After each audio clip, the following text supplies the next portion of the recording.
निर्मला उपन्यास अध्याय 8। निर्मला को यद्यपि अपने घर के झंझटों से अवकाश न था, पर कृष्णा के विवाह का संदेश पाकर वह किसी तरह न रुक सकी।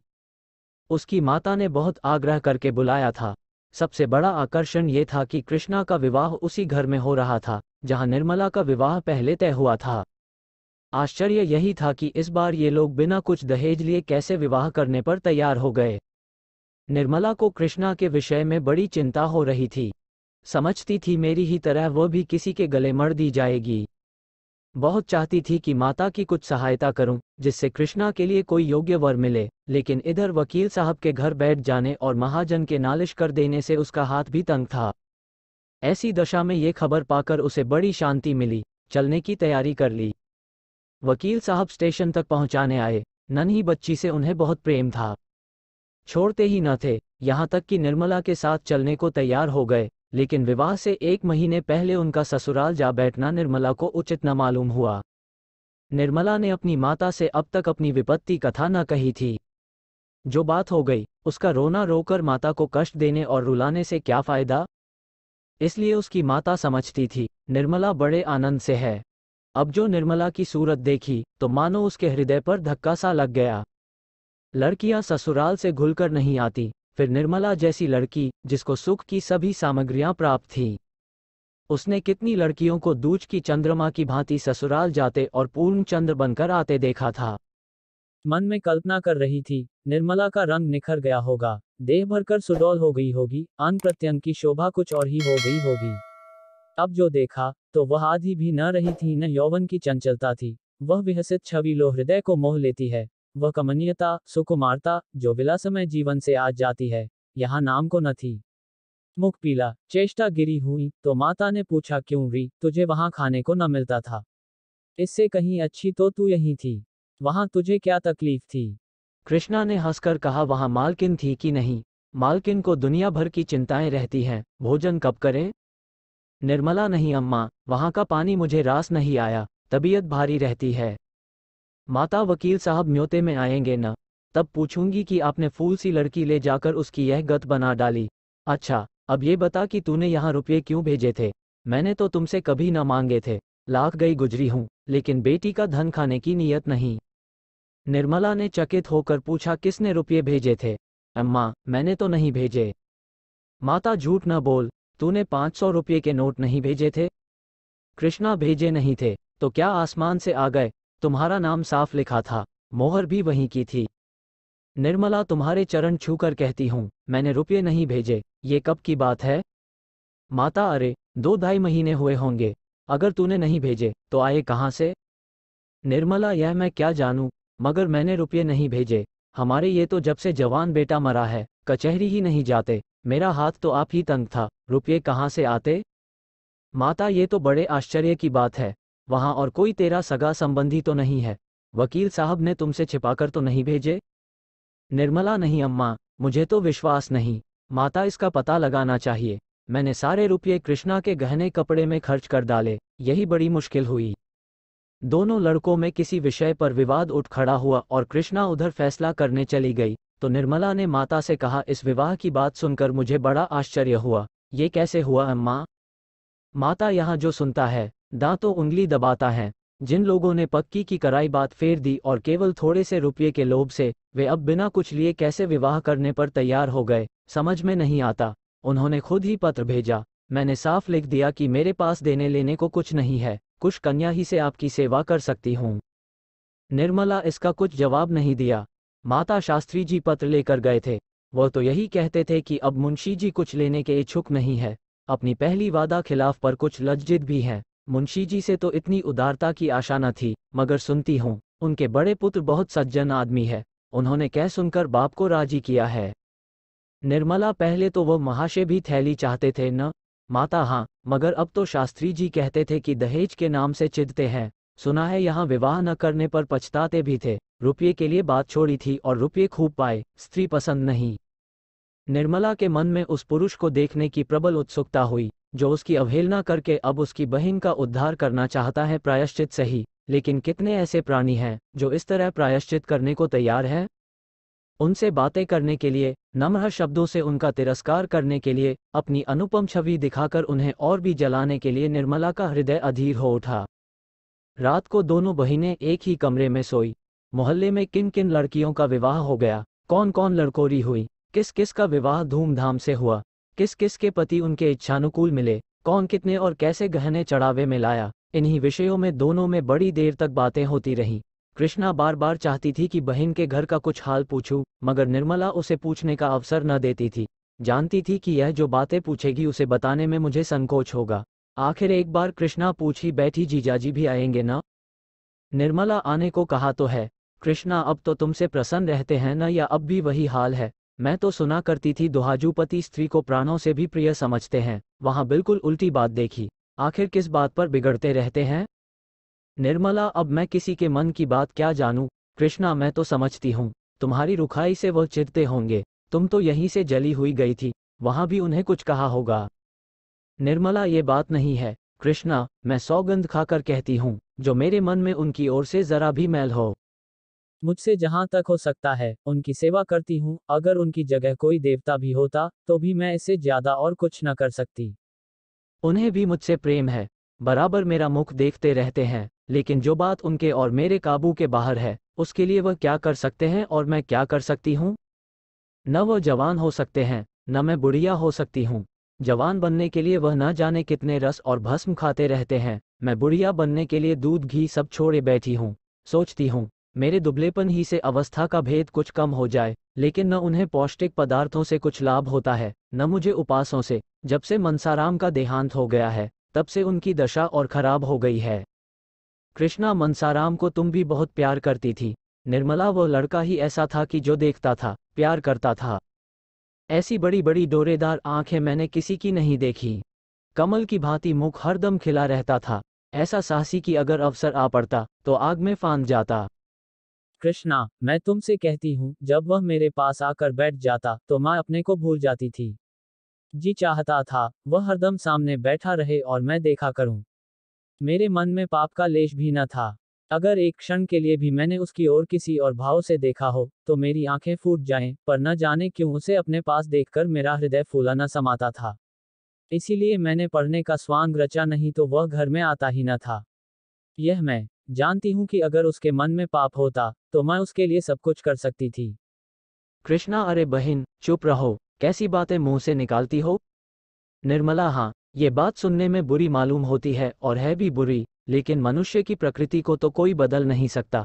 तू ही बता, एक 50 वर्ष के मर्द से तेरा विवाह हो जाए तो तू क्या करेगी? कृष्णा, बहन, मैं तो जहर खाकर सो रहूं, मुझसे तो उसका मुंह भी ना देखते बने। निर्मला, तो बस यही समझ ले, उस लड़के ने कभी मेरी ओर आंख उठाकर नहीं देखा, लेकिन बुड्ढे तो शक्की होते ही हैं। तुम्हारे जीजा उस लड़के के दुश्मन हो गए और आखिर उसकी जान लेकर ही छोड़ी। जिस दिन उसे मालूम हो गया कि पिताजी के मन में मेरी ओर से संदेह है, उसी दिन से उसे ज्वर चढ़ा, जो जान लेकर ही उतरा। हाय, उस अंतिम समय का दृश्य आंखों से नहीं उतरता। मैं अस्पताल गई थी, वह ज्वर में बेहोश पड़ा था, उठने की शक्ति न थी, लेकिन ज्यों ही मेरी आवाज सुनी, चौंक कर उठ बैठा और माता माता कहकर मेरे पैरों पर गिर पड़ा, रोकर। कृष्णा, उस समय ऐसा जी चाहता था अपने प्राण निकाल कर उसे दे दूं।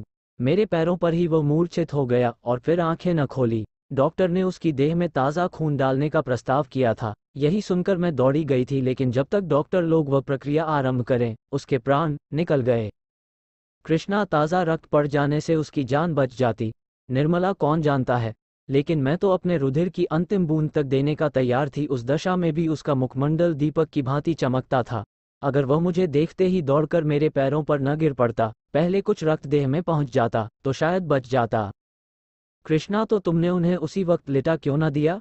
निर्मला, अरे पगली, तू अभी तक बात न समझी।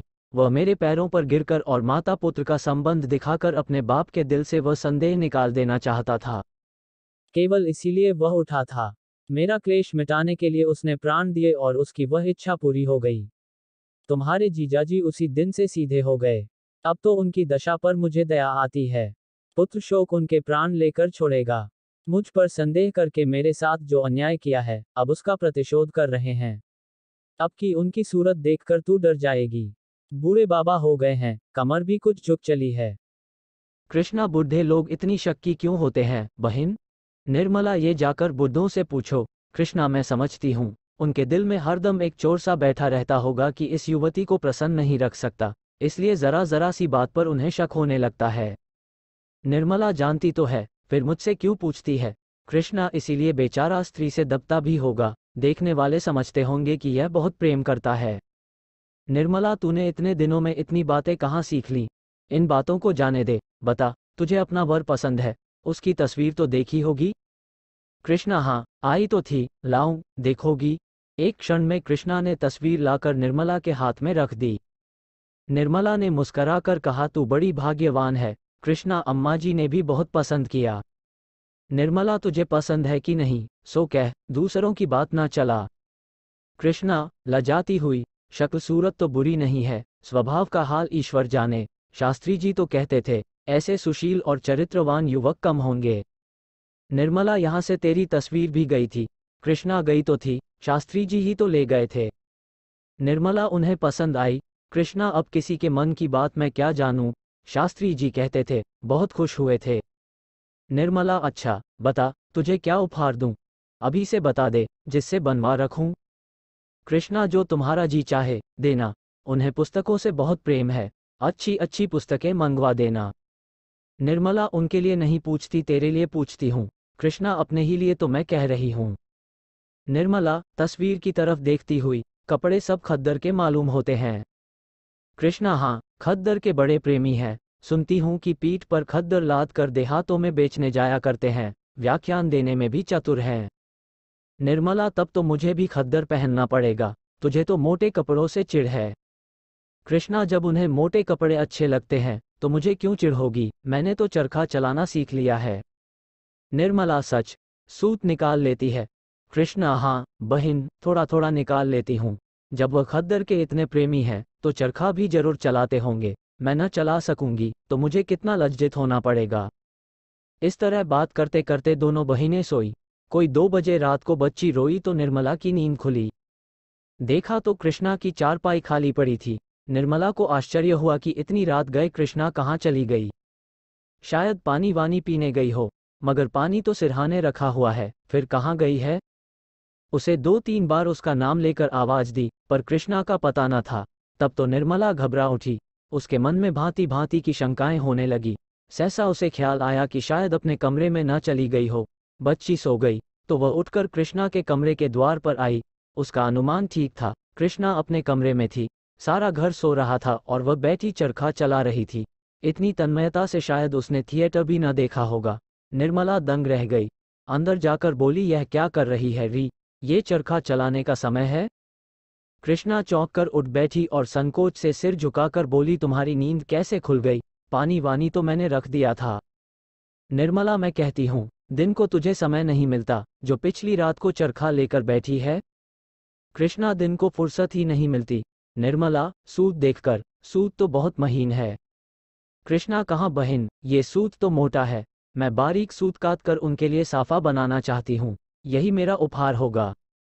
निर्मला, बात तो तूने खूब सोची है, इससे अधिक मूल्यवान वस्तु उनकी दृष्टि में और क्या होगी। अच्छा, उठ इस वक्त, कल काटना, कहीं बीमार पड़ जाएगी तो सब धरा रह जाएगा। कृष्णा, नहीं मेरी बहन, तुम चलकर सो, मैं अभी आती हूँ। निर्मला ने अधिक आग्रह न किया, लेटने चली गई, मगर किसी तरह नींद न आई।